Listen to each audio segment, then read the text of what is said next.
someone's going to stand up and I ignore them for a while and then they continue to be rude and talk over me and block other people, well, then I'm going to engage. And that's what the people of New Jersey, and I think a lot of people in this country have come to expect from me. And I don't look forward to doing that stuff, but I won't shrink away from it either. So it's just another day at the ranch in Rancho Christie.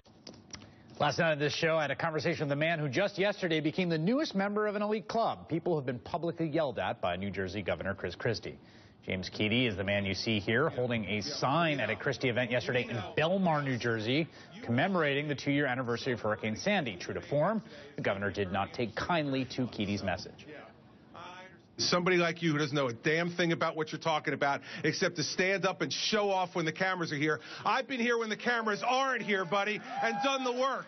I've been here when the cameras weren't here and did the work. You want to have the conversation later? I'm happy to have it, buddy. But until that time, sit down and shut up.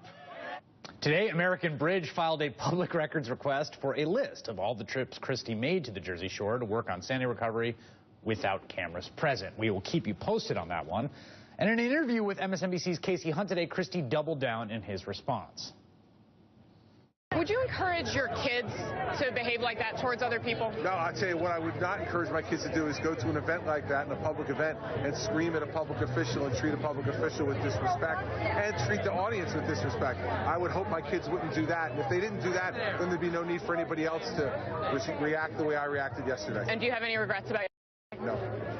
No regrets. Last night, James Christie explained just what he was protesting yesterday, laying out some data on funding for the state's housing recovery program. Only 20% of those dollars have gotten to the people.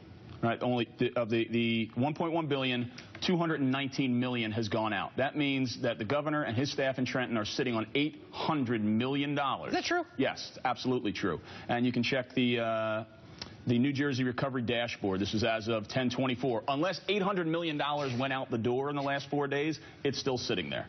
All right, so we thought those numbers were worth a fact check, and it turns out they were right on target. As you can see here on the aforementioned recovery dashboard, New Jersey has only awarded about half of the total $1.1 billion for reconstruction, rehabilitation, elevation, and mitigation program. And as of today, just $222 million of those funds have made it into the checking accounts of the New Jersey residents affected. So, by our calculations, that means the state has, in fact, handed out just 20% of the $1.1 billion allocated to the program. Now, Christie said yesterday that while he's still not pleased with the pace of the program, he's made changes to get it moving faster. But reports by journalists and advocates have pointed to deeper problems with the state's approach, from a botched process denying residents who should have been eligible for Sandy relief to funds being awarded to towns that suffered little damage in the storm. And as my guest pointed out last night, this is an issue Christie has called his #1 priority.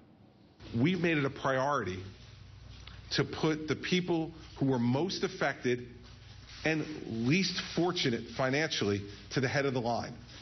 That doesn't even touch the other challenges New Jersey currently faces, like the fact its long-term unemployment rate is now the second worst in the country, or that the state's credit rating has been downgraded 8 times under Christie, the most ever for a Garden State governor.